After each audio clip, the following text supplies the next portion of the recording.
Shalom Bapak Ibu. Bagaimana kabarnya? Luar biasa ya, karena kita punya Allah yang luar biasa. Pertama-tama terima kasih buat Bapak dan Ibu Gembala yang mengizinkan saya untuk berbagi berkat kepada saudara semua. Kalau minggu pertama Bapak Ibu kita sudah belajar tentang imamat yang rajani. Ya, sekarang kita akan belajar imamat yang rajani bagian yang kedua ya. Di dalam sesi pertama minggu yang lalu Ibu Gembala sudah menjelaskan pada saudara dan saya bahwa ada seorang perempuan yang menerima karis, menerima favor Tuhan, yaitu Maria. Tetapi hari ini kita akan belajar konteks secara gramatikalnya ya. Kita akan baca bersama-sama Bapak Ibu dengan waktu yang sangat singkat. 1 Petrus 2 ayat 9, 1 Petrus ayat 2, 1 Petrus pasal 2 ayat 9, kita akan baca bersama-sama ya. Sudah ketemu ya? 1, 2, 3. Tetapi kamu adalah bangsa yang terpilih, imamat yang rajani, bangsa yang kudus, umat kepunyaan Allah, supaya kamu memberitakan perbuatan-perbuatan yang besar dari Dia yang telah memanggil kamu keluar dari kegelapan ke dalam terangnya yang ajaib. Bapak Ibu, kita akan belajar bersama-sama tentang konteks pertama. Ini adalah tulisan dari Rasul Petrus Bapak Ibu yang ditujukan kepada jemaat yang berada di Asia Kecil. Ya, Asia Kecil itu sekarang menjadi Turki Bapak Ibu ya. Turki itu berada di sebelah utara Israel, kira-kira 1100 km dari Yerusalem ya. Lah, pada jemaat yang ada di Turki Bapak Ibu, yang sekarang jadi Turki itu terjadi sesuatu peristiwa ya, karena juga ada pemujaan pada dewa-dewa, ada pemujaan pada Kaisar Romawi, karena daerah Asia Kecil ini merupakan wilayah jajahan Romawi ya. Jadi setiap orang harus menyembah kaisar ya. Setiap orang di tugu-tugu perbatasan kota itu ada patung kaisar. Jadi setiap orang yang lewat harus tunduk menyatakan penyembahan kehormatan kepada Kaisar Roma ya. Lah Bapak Ibu, di situ ada yang tinggal antara orang Yahudi dan orang-orang penduduk asli Asia Kecil, juga ada orang yang Yunani ya. Mereka semua percaya kepada dewa-dewa. Ada kuil-kuilnya ya. Di dalam kuil-kuil ini Bapak Ibu ada juga tempat pelancuran Bapak Ibu. Kenapa? Karena untuk penyembah dewa Artemis, mereka harus menyembahkan seorang bayi, harus disembelih, diambil darahnya untuk persembahan kepada dewa ya. Ada juga gelanggang pertandingan gladiator ya, peperangan antara jawara itu saudara ya. Kalau dulu ada, sekarang kita lihat ada diskotik, dulu juga ada Bapak Ibu, diskotik ada pelancuran dan ada pesta ya, ada tempat hiburan lengkap di kota itu. Tetapi pada waktu banyak orang mau mendengar dan mengikuti tentang Yesus Kristus, maka mereka mulai minta dibaptis. Nah, orang-orang yang dibaptis ini menjadi kumpulan jemaat, jumlahnya cukup banyak. Karena cukup banyak Bapak Ibu, maka orang-orang di sekitar ini yang dulu melihat bahwa mereka bersama-sama harus ke kuil, harus menyembah dewa-dewa, sekarang mereka mengadakan kumpulan sendiri menyembah yang namanya Yesus Tuhan. Orang-orang yang penyembah dewa-dewa itu merasa terganggu karena ada aliran sesat Bapak Ibu. Jadi jemaat Kristen pertama kali itu disebut aliran sesat oleh mereka, karena mereka pertama kali menyembah dewa-dewa ya. Semakin lama semakin keras tekanannya kepada jemaat-jemaat Tuhan yang ada di kota itu, karena semakin ditekan, bahkan ada yang dibunuh Bapak Ibu. Pada waktu zaman Kaisar Nero itu dibunuh ya. Nah, singkat ceritanya pada kisah itu Bapak Ibu, orang-orang yang baru kenal Yesus ini mulai agak mundur imannya ya. Kayak kita menghadapi tekanan itu biasanya terus kayak, kalau gini rasanya hidup ini seperti tertekan, kayak sudah mau tinggalkan Yesus. Nah, saat kondisi jemaat merasakan ada tekanan itu saudara, maka Rasul Petrus memberikan surat ini kepada jemaat yang berada di Asia Kecil, menegaskan kembali siapa status saudara semuanya gitu. Tadi Petrus berkata, tetapi kamu ini bangsa pilihan Allah, imamat yang rajani, umat yang kudus, umat kepunyaan Allah. Nah, dengan Petrus memberikan surat ini, saudara, maka jemaat ini dikuatkan kembali untuk bertahan terhadap semua tekanan, termasuk tekanan ekonomi, termasuk diskriminasi yang terjadi. Ya, dia tetap bertahan dengan statusnya sebagai umat pilihan Allah. Bapak Ibu kasih Tuhan, bahwa dari kisahnya Petrus ini, Bapak Ibu, dalam jemaat di Asia Kecil, kita tahu bahwa status orang yang percaya kepada Yesus Kristus adalah satu, merupakan umat yang dipilih Allah. Yang kedua, merupakan imamat yang rajani. Yang ketiga, merupakan bangsa yang kudus. Yang keempat adalah bangsa yang dipilih untuk Allah. Ya, jadi saudara saya ini punya status 4 yang harus dipertahankan sampai saudara dipanggil Tuhan. Nah, konteks Petrus ini, Bapak Ibu, ini merupakan pengulangan terhadap generasi Israel yang baru keluar dari Mesir. Kalau saudara lihat, Bapak Ibu, tentang umat yang dipanggil Tuhan, umat yang dikasih Allah, kita sering belajar tentang Israel.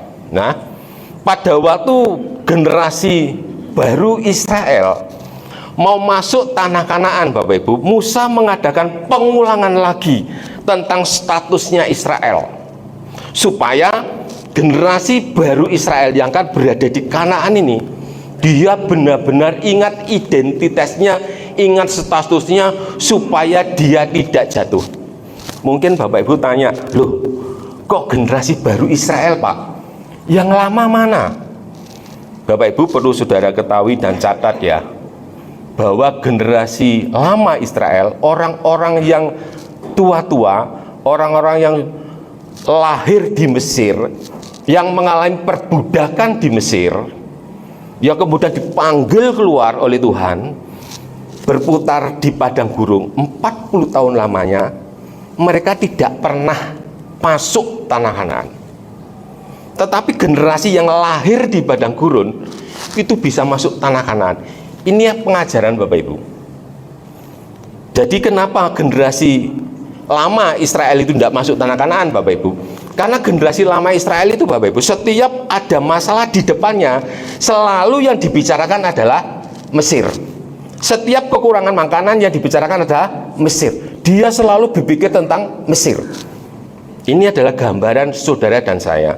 Diingatkan, kalau saudara dan saya ada problem permasalahan datang, apa sih respon saudara? Apa sih paradigma saudara dunia ini atau kekekalan? Generasi baru Israel tidak pernah berpikir tentang Mesir, tetapi karena dia generasi yang lahir di padang gurun, maka dia selalu berpikir tentang Kanaan. Saudara yang lahirnya di dalam dunia ini sama-sama mengalami proses, Bapak Ibu, masalah yang kita hadapi ini, kalau kita berpikir tentang hidup sekarang, tentang sekarang, maka kita mengambil contoh tentang generasi tua Israel, balik Mesir lagi, jatuh lagi di situ. Tapi kalau saudara dan saya ada permasalahan, sudah berpikir tentang ke Kanaan, seperti generasi baru ke Kanaan, maka dialah yang masuk ke Kanaan. Kalau saudara punya problem masalah dengan sekarang, berpikir paradigmanya kekekalan, hidup yang akan datang, maka saudara akan mengalami tentang hidup yang akan datang. Itu adalah proses yang diberikan, penekanan yang diberikan oleh Musa kepada generasi Israel yang baru yang akan masuk tanah Kanaan. Lah, konteks ini diulang lagi sama Petrus khusus untuk jemaat di Asia Kecil, Bapak Ibu. Ya, kita lihat ya Bapak Ibu tentang gramatikal supaya kita tahu. Next, pertama Bapak Ibu tentang status saudara. Next, status saudara adalah bangsa yang terpilih. Bangsa yang terpilih, genos elekton, genos, genon, artinya bangsa, umat, keluarga. Ya, elekton itu berasal kata elektos, artinya yang dipilih. Genos elekton adalah saudara saya dipilih bukan karena kekuatan saudara, bukan karena kehebatan saudara, tetapi saudara dipilih karena kasih karunia Tuhan. Ibu Ella bilang apa? Favor. Saudara dapat favor Tuhan. Seperti Maria yang lagi duduk didatangi malaikat Gabriel pada bulan ke-6, "Hai, salam Maria." Dia kaget. Begitu juga saudara hari ini mendapat salam dari Tuhan, "Hai, kamu anakku sebagai umat pilihan." Jadi saudara dan saya ini punya status yang pertama adalah umat yang dipilih oleh Allah sendiri, bukan karena kekuatan saudara dan saya, bukan karena kemampuan saudara dan saya, bukan kehebatan, tetapi betul-betul kasih karunia itu datang pada saudara dan saya. Namanya karis, Bella bilang apa? Favor. Saudara tiba-tiba mendapat kasih karunia untuk mengenal Kristus lebih dalam. Yang pertama. Yang kedua, genus elekton basilion herateuma. Basilion. Bapak Ibu, kalau kita ngelihat basilion next, yang kedua basilion imamat yang rajani. Basilion berkembang kata menjadi batalion. Kalau kita ngomong batalion berarti hubungan dengan kekuasaan, kerajaan, ya. Basilion bicara dengan otoritas raja. Kalau kita lihat di bahasa aslinya adalah otoritas raja. Ya, herateumah. Herateumah ini ditugaskan untuk menjadi imam, ya, herateumah. Jadi yang dimaksud imamat yang rajani, saudara dan saya ini ditugaskan untuk menjadi imam. Apa Bapak Ibu?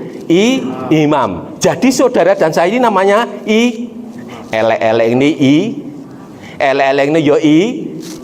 imam itu Bapak Ibu. Di dalam kitab Perjanjian Lama itu tugasnya sebagai perantara antara umat dan Allah. Jadi pada waktu umat Israel itu berdosa atau punya permasalahan, umat Israel gak bisa datang kepada Tuhan. Tuhan tolong, gak bisa. Dia datangnya kepada imam. Dia datang kepada imam, dia membawa persembahan yang tidak bercacat, tidak bercela, diserahkan pada imam. Kemudian imamlah yang berkatakan, "Dosamu telah diampuni." Berlaku 1 tahun pada waktu itu. Lah, statusnya imam itu berpindah menjadi milik saudara dan saya, sehingga apa yang kau katakan di bumi, apa yang kau lepaskan di bumi akan terlepas di surga, apa yang kau ikat di bumi akan terikat di surga. Perkataannya imam. Jadi saudara dan saya punya hak, punya kedudukan langsung berhubungan dengan Tuhan. Saudara dan saya langsung menghadap Tuhan, berbicara langsung tentang Tuhan. Nah, karena Allah itu suci Bapak Ibu, Allah itu kudus, maka imam harus kudus. Oleh karena itu status saudara dan saya karena sebagai imam, maka saudara harus selalu mempertahankan kekudusan. Kalau gagal, Pak, nanti kita akan belajar kalau gagal di mana ya. Tapi kita lihat arti katanya dulu. Nah, Bapak Ibu ngasih Tuhan, karena itu kita sebagai imam yang rajani, imam yang punya otoritas raja, maka saudara dan saya, seperti dikatakan firman Tuhan, apa yang kau ikat di bumi akan terikat di surga, apa yang kau lepaskan di bumi akan terlepas di. Berarti hidup saudara masih berkesinambungan dengan hidup kemudian. Coba saya minta bantuan Mas Felix. Kitab Wahyu ya. Wahyu 20 ayat 6. Wahyu 20 ayat 6. Wahyu 20 ayat 6. Berbahagia dan kuduslah ia yang mendapat bagian dalam kebangkitan pertama itu. Kematian yang kedua tidak berkuasa lagi atas mereka, tetapi mereka akan menjadi imam-imam Allah dan Kristus, dan mereka akan memerintah sebagai raja bersama-sama dengan Dia 1000 tahun lamanya. Berbahagialah dan kuduslah ia.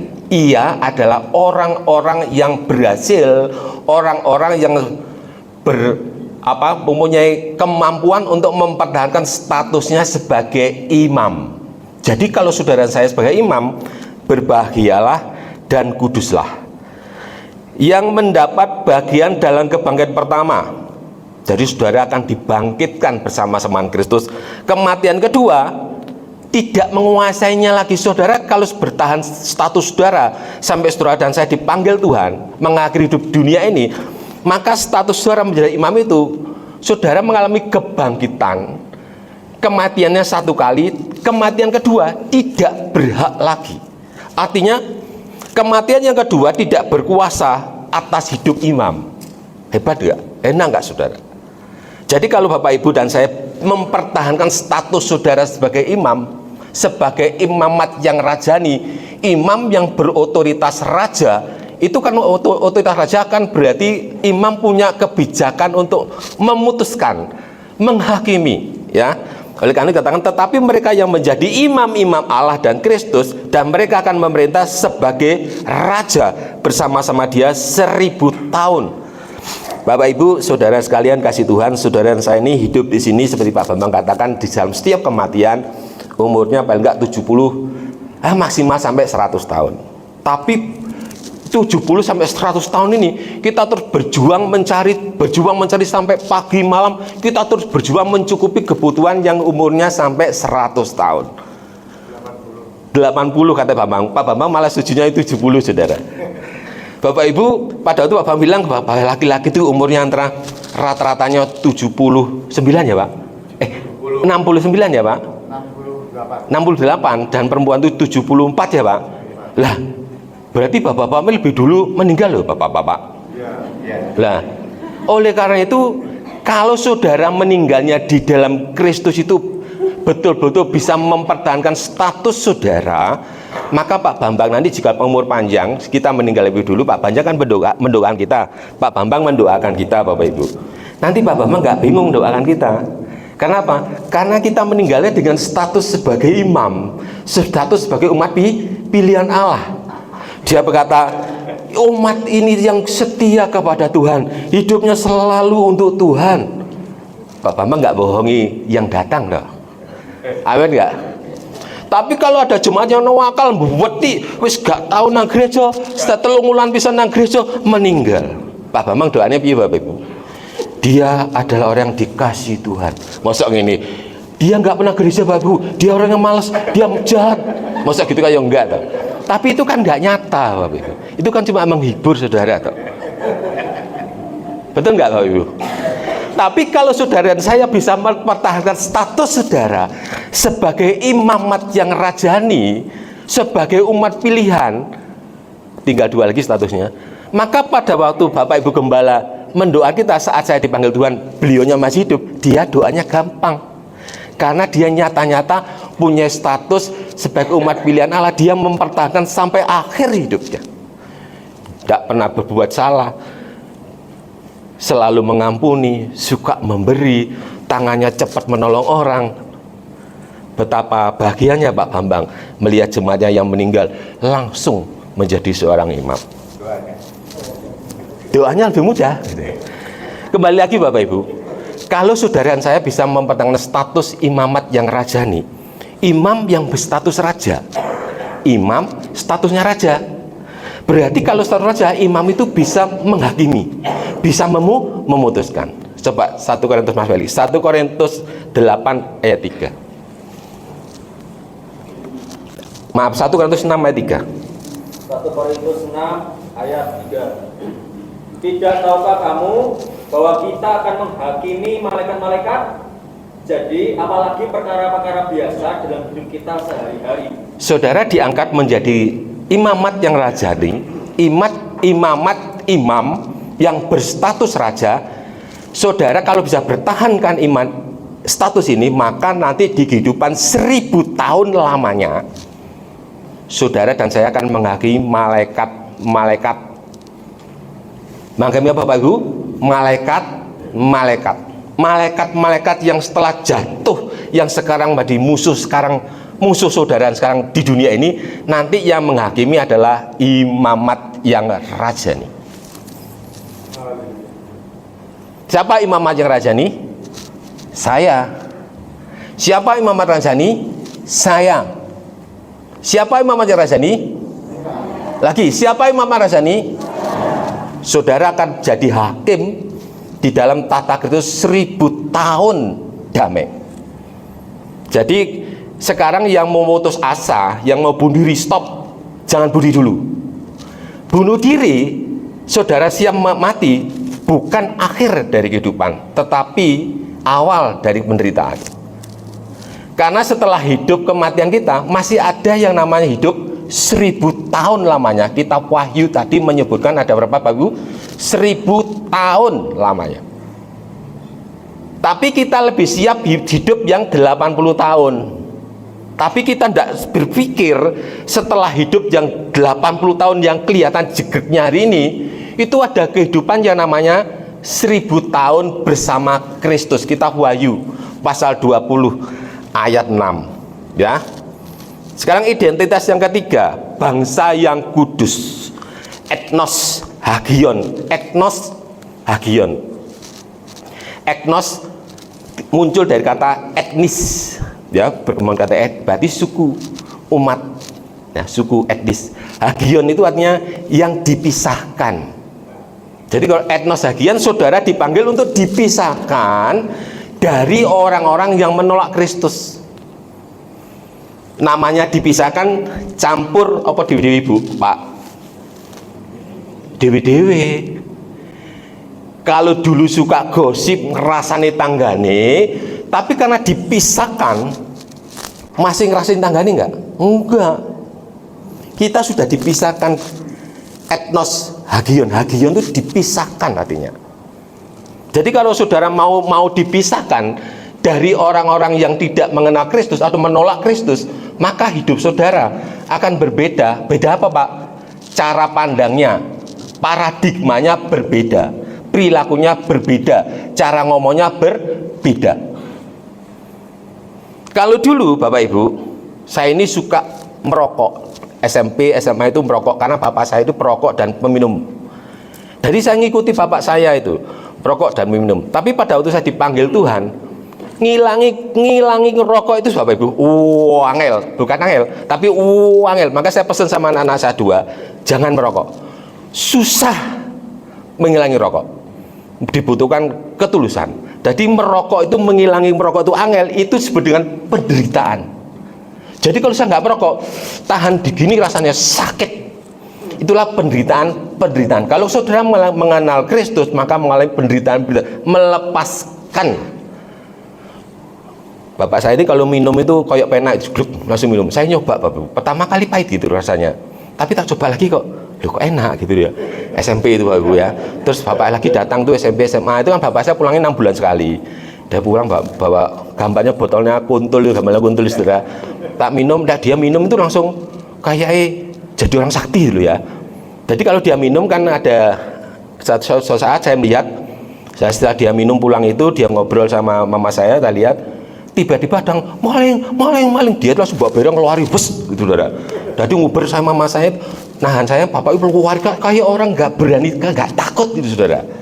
Lah karena itu saya suka dibully Bapak Ibu. Kan saya putih sendiri di SD itu. Di SD itu saya kelihatan paling putih sendiri sana. Jadi saya dibully. Jadi saya karena dibully orang banyak saya takut. Saya ambil minum saudara. Pada waktu ada orang bully saya mau lawan dia saudara. Jadi itu keberanian. Lah setelah saya dikenal Tuhan Bapak Ibu, rasanya melepaskan ini seperti penderitaan. Oleh karena itu setelah saya mau dipisahkan, sudah lepas itu, saya pesan sama anak 2, jangan minum, jangan merokok. Kamu kalau mau hidupmu diberkati Tuhan. Itu penderitaan Bapak Ibu. Nah, saya juga bekerja di satu yayasan besar. Sukanya ngapusi Bapak Ibu. Nah, saya sudah, Ibu Ella sudah tahu. Jadi kalau ada telepon paling mudah di Jakarta, telepon, Bu Pak, saya mau ketemu pimpinan. Lah pimpinan saya bilang tidak. Saya bilang maaf Bu, pimpinan tidak ada. Padahal pimpinan jegrek di situ saudara. Itu bertahun-tahun, selama 13 tahun kebiasaan itu melekat di diri saya. Tetapi pada waktu saya sudah dibentuk di Ngawi ini, saya harus mau dipisahkan dari kebiasaan. Itu sakit loh Bapak Ibu. Kebiasaan berbohong menjadi tidak berbohong, itu sakit loh. Itu namanya penderitaan, itu namanya salib, pikul salib. Bukan berarti saudara pikul salib itu pikul salib Bapak Ibu. Biasanya berbohong tidak berbohong itu susah loh. Tapi karena kita tahu identitas kita adalah etnos hagion, umat yang dipisahkan, maka saya harus berusaha memerangi diri, memaksakan saya harus mau. Dan puji Tuhan buktinya bisa. Ya, etnos hagion. Masih banyak ya. Sedikit lagi. Umat kepunyaan Allah. Laos, eis, periposen. Di situ ada di Alkitab saudara. Itu ada kalimat yang nggak diterjemahkan. Eis namanya. Ya, next. Nah, Laos, eis, periposen bahasa aslinya. Umat kepunyaan Allah. Laos, eis, periposen. Es itu tidak diterjemahkan. Laos itu umat. Es itu yang menjadi. Periposen kepunyaan Allah. Jadi umat yang menjadi kepunyaan Allah. Jadi saudara itu dipanggil, dipilih untuk menjadi umat kepunyaan Allah. Berarti hidup saudara dan saya bukan milikmu lagi, tetapi milik Kristus. Jadi kita nggak berhak lagi atau bagi kita, nggak berhak. Yang berhak adalah Kristus. Ya, ada kata es yang tidak diterjemahkan. Menjadi milik. Kalau menjadi milik, saudara nggak punya hak lagi. Saudara saya tidak punya hak lagi atas hidup ini. Hidup ini yang menentukan Tuhan.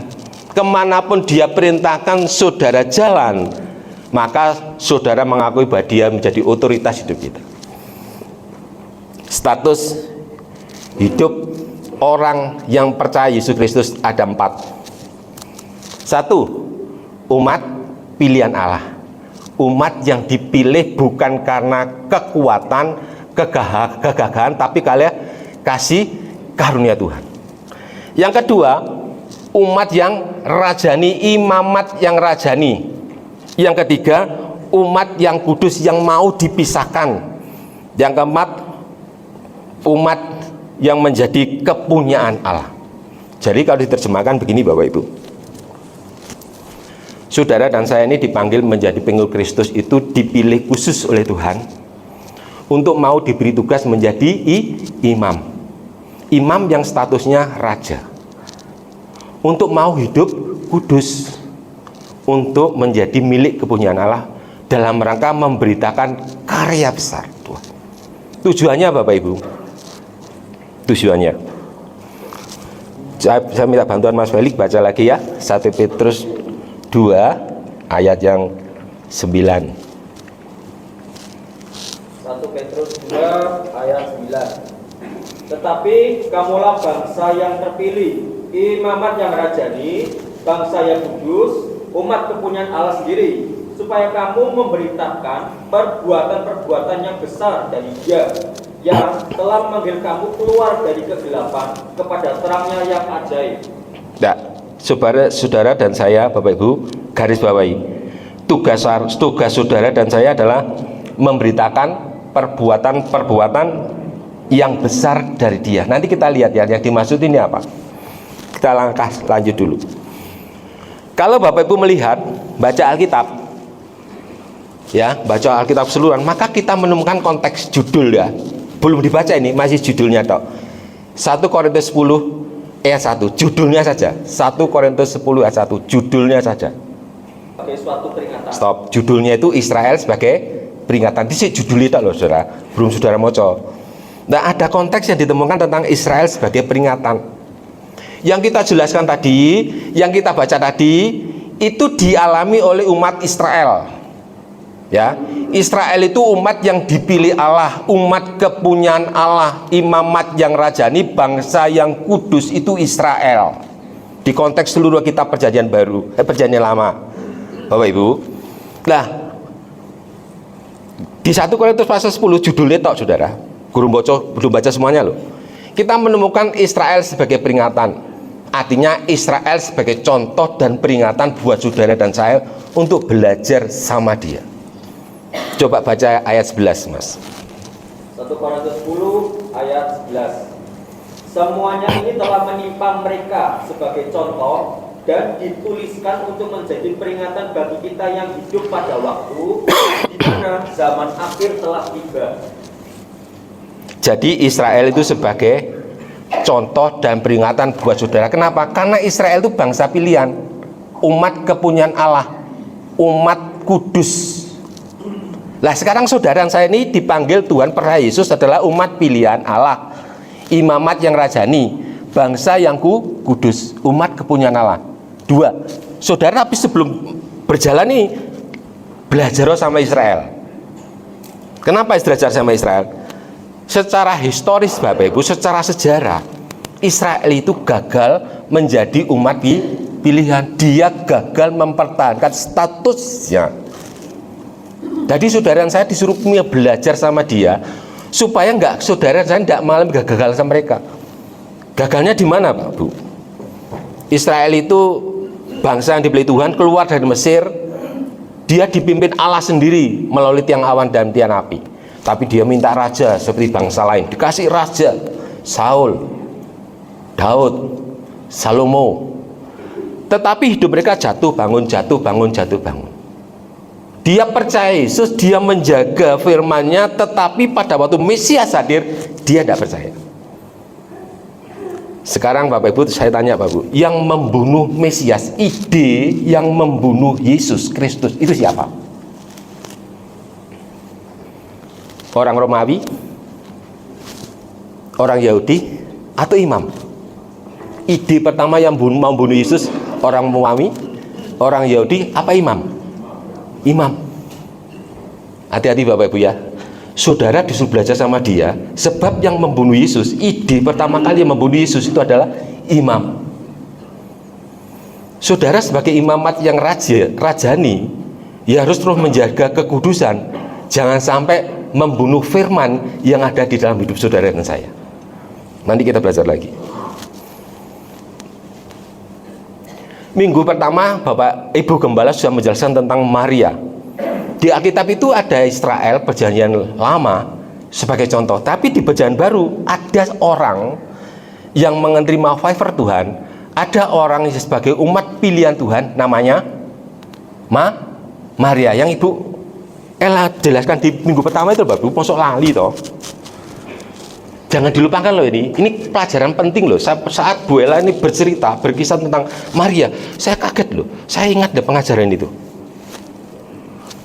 Maria adalah seorang perempuan yang berhasil mempertahankan statusnya sebagai umat pilihan, sebagai imam, sebagai umat yang kudus, sebagai umat kepunyaan Allah. Itu Maria. Tadi kalau saudara melihat Israel itu gagal, pelajari gagalin apa? Jatuh bangun, jatuh bangun. Jadi Alkitab menyatakan, Pak, itu kan kata literatur buku Pak, bukan. Coba, saya ingin saudara baca lagi di Matius pasal 22 ayat 1 sampai 14, tapi nggak usah baca semua ya. Ini saya minta Mas Wali baca yang ayat yang 14 ya. Matius 22 ayat 14. Matius 22 ayat 14. Sebab banyak yang dipanggil, tetapi sedikit yang dipilih. Bapak Ibu, di kitab Matius ini pasal 22 nih Bapak Ibu, ayat 1 sampai ke 13 itu menceritakan kegagalan Israel. Nanti baca sendiri di rumah ya. Jadi Israel itu dilambangkan dengan orang-orang yang dipanggil di dalam undangan perkawinan, tapi dia menolak. Maka Tuhan memberikan utusan yang berikutnya, yang kedua, untuk mengingatkan kembali jamnya, harinya sudah resepsi sudah akan dimulai, tapi mereka malah membunuh utusan-utusan itu.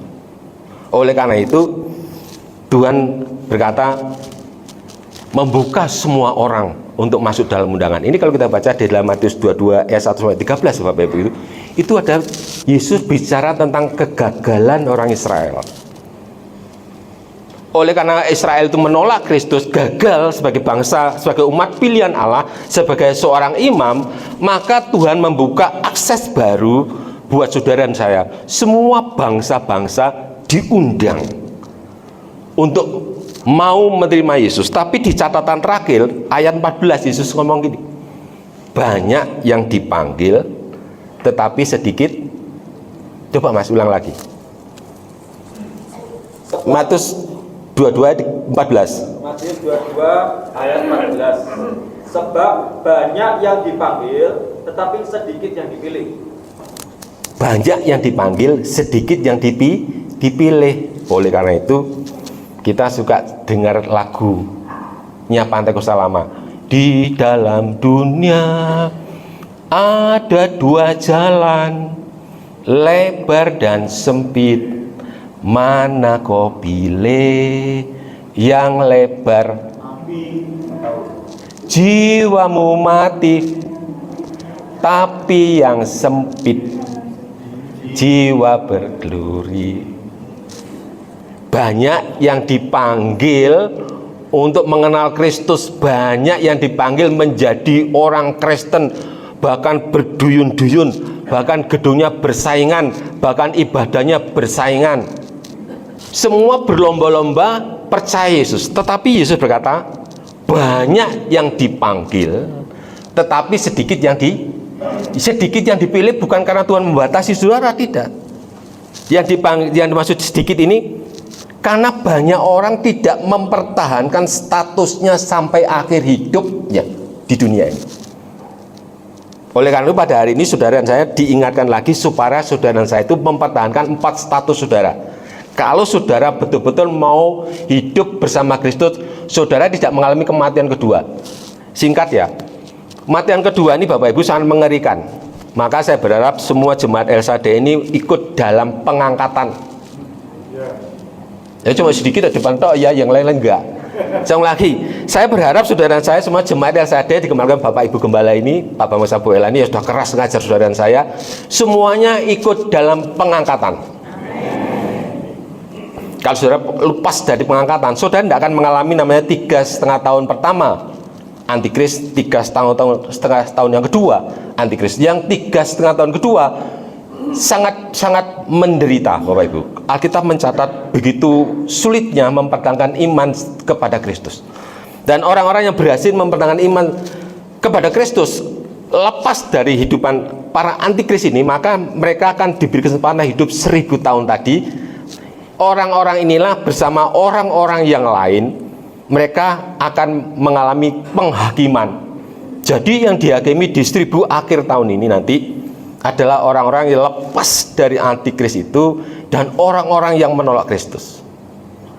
Berbahagialah saudara dan saya sudah diangkat lebih dulu, karena saudara dan saya akan bersama-sama Kristus turun di dalam kerajaan 1000 tahun damai. Saudara memerintah situ saudara, kan Tuhan itu roh, kan otomatis jadi raja kan saudara dan saya. Mungkin sekarang ini saudara jadi RT, tapi bisa juga jadi bupati waktu nanti. Tapi kalau bisa mempertahankan status saudara dan saya, ya. Sedikit lagi, Bapak Ibu, kalau saya sudah mikir tadi, kok suruh belajar ke Israel yo? Padahal Israel ini bangsa yang gagal. Sekarang kita melihat, kemarin dijelaskan oleh Ibu Gembala, kita disuruh belajar kepada Maria. Maria ini pada bulan ke-6 didatangi malaikat Gabriel. Bulan ke-6 itu bulan apa Bapak Ibu? Bulan ke-6 itu maksudnya 6 bulan setelah Elizabeth mamanya Yohanes Pembaptis itu hamil gitu loh. Jadi kalau Yohanes Pembaptis itu umur 6 bulan di kandungan, maka Yesus masih masuk umur 1 bulan itu maksudnya ya. Lah pada waktu Maria ini didatangi oleh malaikat Gabriel seperti Ibu Ella jelaskan di minggu kemarin, saya ingat lagi Pak Saudara, Maria ini bisa menolak, bisa menerima. Saat saudara percaya pada Yesus, firman itu tinggal di dalam diri saudara dan saya, saudara bisa menolak, bisa menerima. Sama dengan Maria. Maria dikatakan kemarin, Maria memilihnya menerima. Kenapa kok menerima? Karena Maria statusnya sebagai umat kepunyaan Tuhan. Hidupnya bukan miliknya dia lagi, maka dia katakan sebagai hamba Tuhan. Ya, jadi setiap saudara saya ini statusnya adalah hamba Tuhan. Kenapa? Karena umat kepunyaan Allah. Hidup saudara bukan hidupmu lagi, tapi hidup saudara adalah Kristus. Berarti yang menentukan hidup kita bukan kita, tapi Kristus Tuhan yang menentukan. Maka saudara statusnya adalah hamba Tuhan. Ya, Maria memilihnya menerima karena dia adalah umat kepunyaan Allah. Pada waktu menerima Bapak Ibu, Maria otomatis dijelaskan kemarin, Maria kok takut? Maria terkejut karena datangnya tiba-tiba. Takut karena dia harus menghadapi sanksi hukum. Hukum pernikahan di Israel pada waktu itu terjadi 2 hukum Bapak Ibu, yang disebut dengan kidusin. Kidusin itu hukum pertunangan. Jadi selama pertunangan itu seorang laki-laki perempuan harus menjaga identitasnya sebagai orang yang suci, yang perawan. tidak boleh dinajiskan. Kalau diketahui dinajiskan, maka perkawinan ini dibatalkan, diceraikan, dan harus diambil tindakan hukum rajam batu atau dibunuh. Ya, maka dia takut Maria. Yang kedua hukumnya adalah neusin. Neusin itu pernikahan 1 tahun setelah Hidusin. Harus dinikahkan, dirayakan, seluruh komunitas diundang, keluarga diundang, dan pesta ada di situ. Harus ada yang namanya anggur ada di situ. Itu kunci utama selama 1 tahun. Bagi keluarga yang tidak mampu harus mengumpulkan ini anggur, harus dipul di banyak anggur, karena itu hal yang terpenting di dalam neusin, ya. Nah, Maria memilih, Bapak Ibu, memilih untuk menerima firman itu. Karena dia memilih menerima firman, Maria jadi apa, Bapak Ibu? Ada orang atau enggak tahu nih? Maria jadi apa kalau menerima firman itu? Mengandung. Kalau Maria menolak, ngandung enggak Maria? Enggak mengandung. Tapi karena Maria menerima firman itu, Maria jadi mengandung. Artinya Maria mengandung, Maria jadi menghidupi benih yang di dalam dirinya, betul enggak? Yang dimakan Maria ditentukan janinnya. Maria ini enggak suka pedes, Bapak Ibu. Tapi janinnya ini suka sambal. Makanya Maria jadi bingung. Lah kok janin biasanya enggak seneng sambal, jadi seneng sambal. Maria ini enggak suka gedondong. Tapi bayinya ini seneng gedondong. Maka Maria cari gedondong untuk makannya diri. Artinya apa? Bayi ini mengubah karakternya Maria. Bayi ini mengubah kebiasaannya Maria. Bayi ini mengubah cara pandangnya Maria. Yang ngerti katakan amin. Setelah Maria mengandung, berapa Maria mengandung, Bapak Ibu? Kalau kita melihat ibu-ibu kita, ibu saya ini, kalau istri saya mengandung 9 bulan, Bapak Ibu.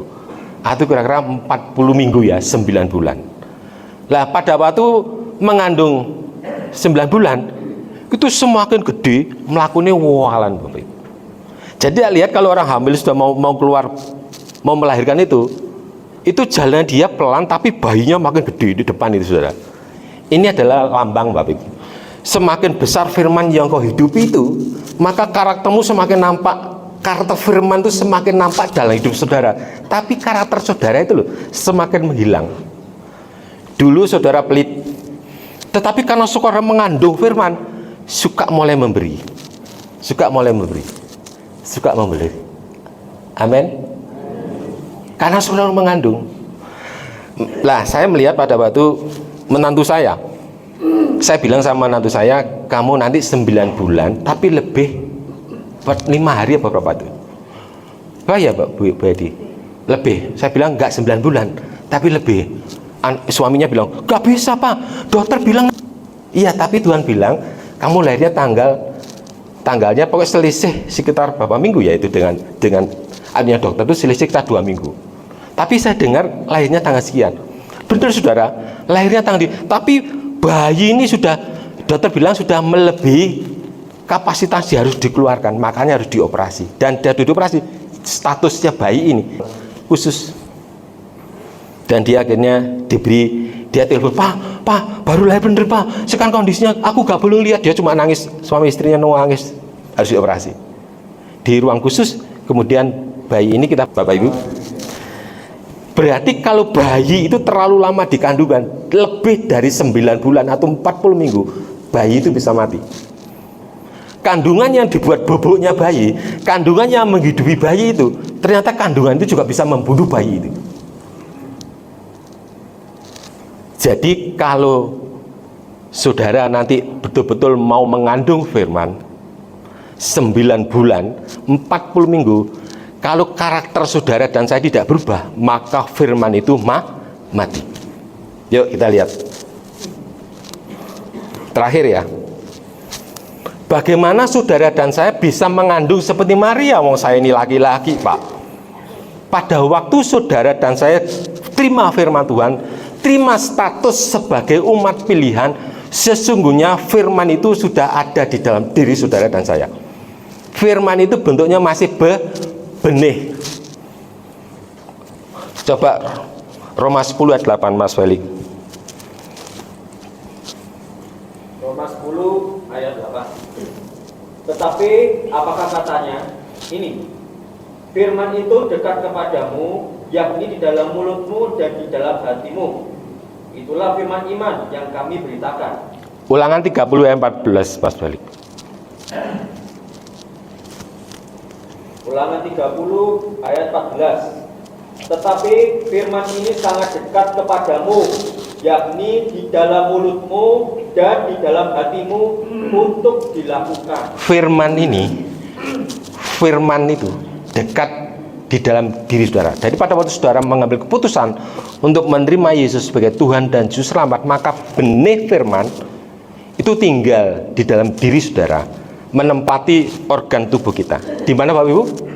Di mulut dan di hati. Ya. Oleh karena itu, itulah firman yang harus kami beritakan. Firman yang di mulut dan di hati itu yang harus kami beritakan. Kitab Petrus tadi Bapak Ibu, tujuan saudara dipanggil menyandang 4 status.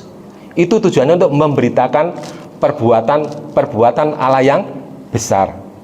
Diperjelas di sini saudara, firman yang saudara percayai, yang sudah di dalam mulut dan hati saudara itu benih firman.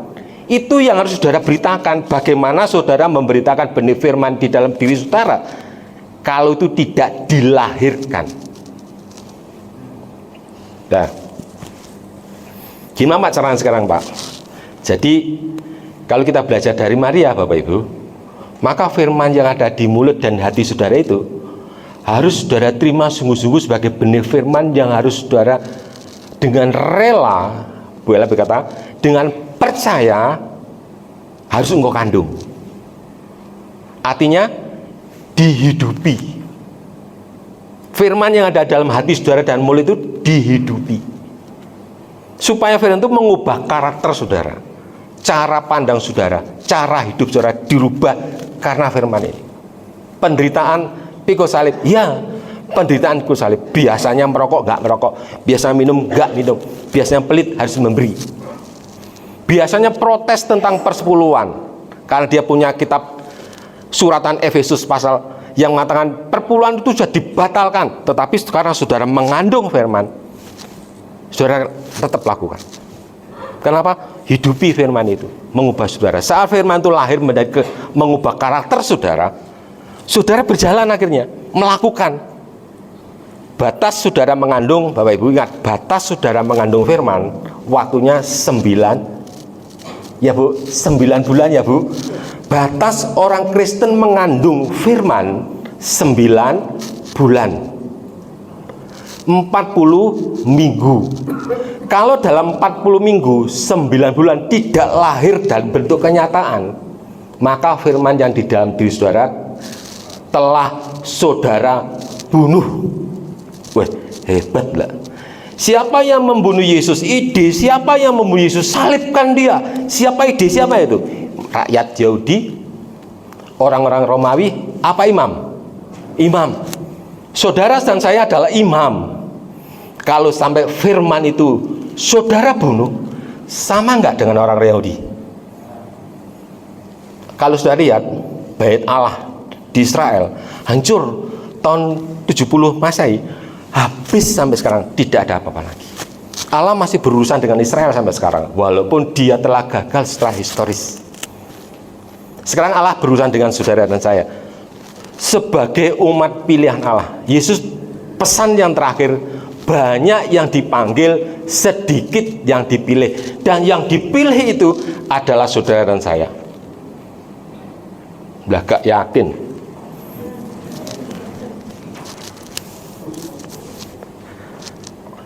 Ya ulang lagi. Jangan tegang lah Bapak Ibu.